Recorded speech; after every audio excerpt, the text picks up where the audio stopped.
आइए दोस्तों, आज हम कैलेंडर और कैलेंडर ऑटो का यूज देखते हैं। देखिए कैलेंडर, सबसे पहले कैलेंडर को देख लेते हैं। कैलेंडर हमें दोस्तों एक टेबल रिटर्न करता है। चलिए देखते हैं। हमने एक टेबल ले लिया दोस्तों, और यहाँ पर हम जैसे ही कैलेंडर लिखेंगे तो हमारा ऑप्शन आ जाएगा दोस्तों।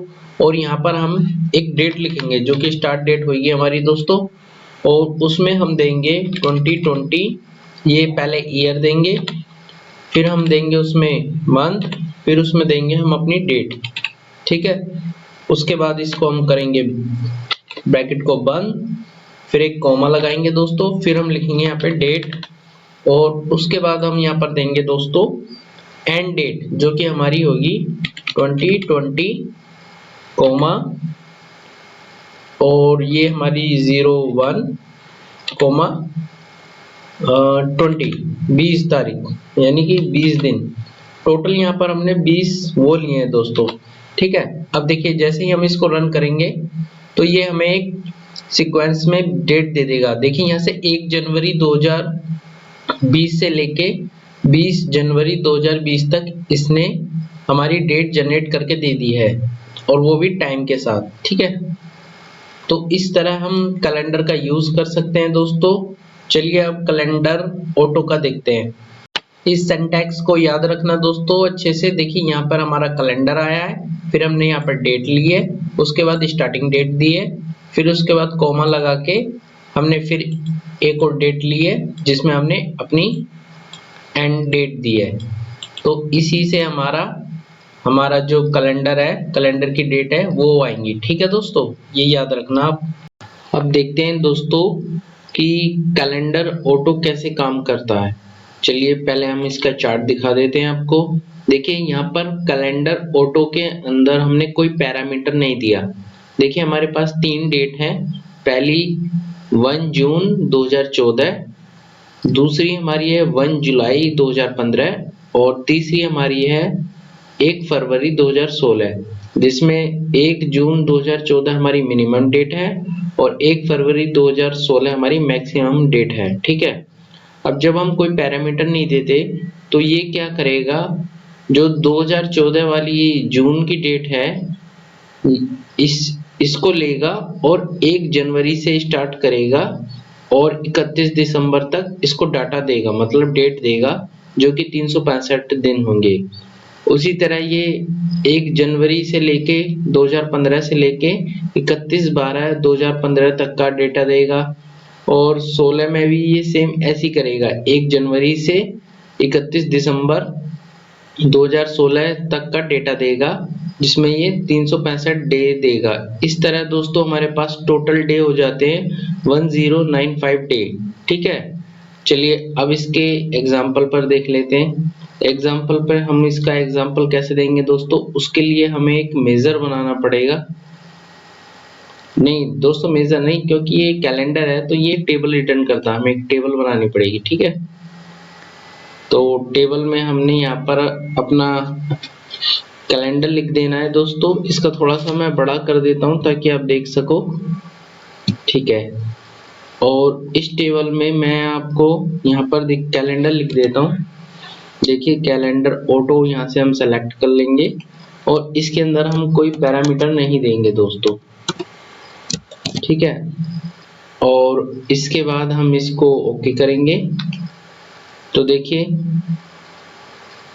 इसने हमें हमारी डेट दे दी है जो कि 1 जनवरी 2014 से स्टार्ट है, और इसकी जो एंड डेट है वो डिसेंडिंग करते हैं। देखिए 31 दिसंबर 2016 पे इसकी एंड डेट है। तो इस तरह दोस्तों इसने हमारा डेटा दे दिया है, मतलब इसने 14 का पूरा डेटा दिया है, 15 का पूरा डेटा दिया है, 16 का पूरा डेटा दिया है, जब हम कोई पैरामीटर नहीं देते हैं। ठीक है दोस्तों, ये हमारा दोस्तों विदाउट पैरामीटर वाला केस था जो हमने आपको अभी दिखाया है। देखिए इसके अंदर कोई पैरामीटर नहीं है।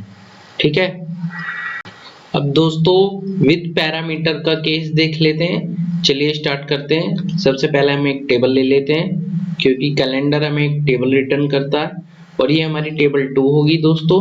और यहाँ पर हम कैलेंडर जैसे लिखेंगे, कैलेंडर ऑटो आ जाएगा। इसके अंदर अब हम दोस्तों एक पैरामीटर यानी कि 3 पास कर रहे हैं, और उसके बाद हम इसको रन करेंगे। तो देखिए ये हमें क्या देगा, तो देखिए इसने हमें डेटा दे दिया, ये डेटा दिया है इसने 1 अप्रैल 2014 से, और इसको डिसेंडिंग करेंगे 31 मार्च 2016।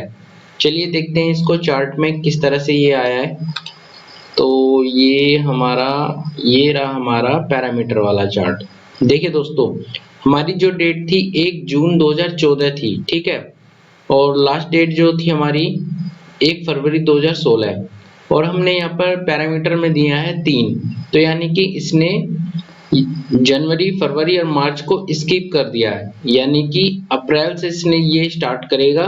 तो देखिए यहाँ पर 2014, 1 जून 2014 है, तो ये अप्रैल से स्टार्ट कर रहा है, क्योंकि हमने 3 स्किप करा, ये फिजिकल ईयर से स्टार्ट कर रहा है और 31/12/2014 पे खत्म कर रहा है, जहाँ पर टोटल डे आए हैं 275, ठीक है। और 15 का ये पूरा लेगा, देखिए 1 जनवरी से 31 दिसंबर तक का, जिसमें पूरे डे आएंगे 365, और फरवरी में देखिए ये 1 जनवरी से लेगा और 31/3/2016 यानी कि 31 मार्च तक का लेगा, क्योंकि हमने यहाँ पर स्किप करा है, यहाँ पे हमने पैरामीटर दिया है 3, और ये कैलेंडर क्या करेगा, उसको फिजिकल ईयर के अकॉर्डिंग काउंट करेगा। तो यहाँ पर आ जाएगा 91 डे। अब इन तीनों को जोड़ेंगे तो हमारे पास टोटल डे आएंगे 731 डे, ठीक है दोस्तों।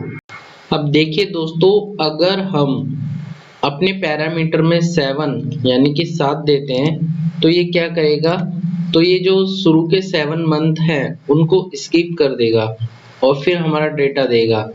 तो देखिए हम टेबल इसी 2 में ही कर रहे हैं, तो देखिए अब ये जैसे ही हम करेंगे तो ये हमें डेटा स्टार्ट करेगा, और इसको एक बार हम असेंडिंग करके आपको दिखा देते हैं। तो इसने हमें कहाँ से डेटा दिया है दोस्तों, इसने हमें डेटा 1 अगस्त 2013 से डेटा दिया है, और कहाँ तक दिया है दोस्तों वो भी देख लेते हैं। इसने दिया है 31 जुलाई 2016। चलिए देखते हैं, अब इसको अब हम समझते हैं अपने चार्ट की मदद से। तो देखिए आ गया हमारा ये चार्ट आ गया है।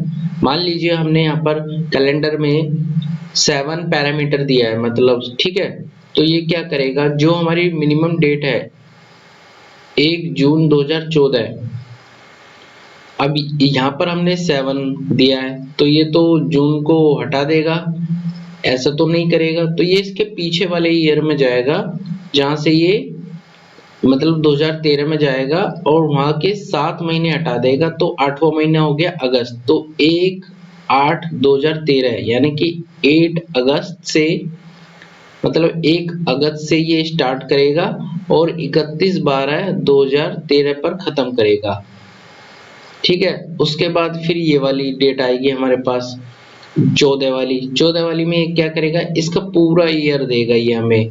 देखिए 1 जनवरी से 31 दिसंबर तक का पूरा डेटा दिया, तो 15 में भी ये पूरा डेटा देगा। 16 में आते हैं तो 16 में 1 जनवरी से डेटा देगा, पर देगा कहाँ तक, अब देखिए यहाँ पर हमने 7 पैरामीटर दिया है, यानी कि 7 पैरामीटर दिया, तो ये क्या करेगा, जो 7वां मंथ होगा हमारा, उसकी जो लास्ट डेट है यानी कि 31/7/2016 तक का डेटा हमें देगा, और जिनका टोटल डे हमारा आएगा 1096, ठीक है। तो इस तरह से ये दोस्तों कैलेंडर ऑटो वर्क करता है और हमें हमारा डेटा देता है। Okay, thank you.